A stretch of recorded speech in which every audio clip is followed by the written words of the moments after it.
নমস্কার বন্ধুরা, আজকে আমি এলাম ভিডিও করতে এই কারণে যে অনেক দীর্ঘ পরিচর্যার পর এবছর মিয়াজাকি আমার গাছে এসেছে, ফলন এসেছে।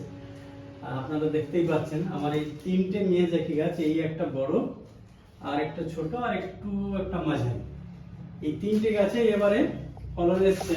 তো আপনাদের মনে প্রশ্ন হতেই পারে যে আমি বারান্দার মধ্যে কেন গাছগুলো রেখেছি। অ্যাকচুয়ালি বাগানের মধ্যে একটু বাঁদরের উৎপাত, তাই যাতে আমগুলোকে রক্ষা করা যায় ওই জন্যই এটা বারান্দার মধ্যে এনেছি।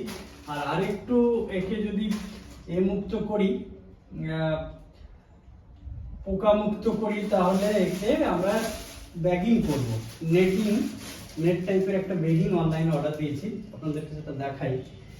এই যে এগুলো অ্যাকচুয়ালি রোদটা পাবে, আলোটা পাবে,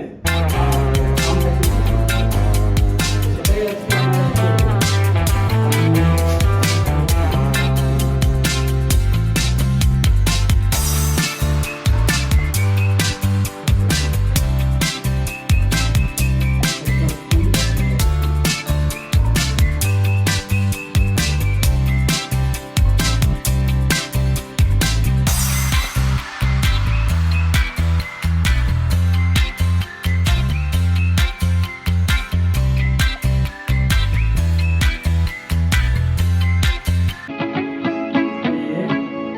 হয়ে গেল।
চাকাপাত রয়েছে।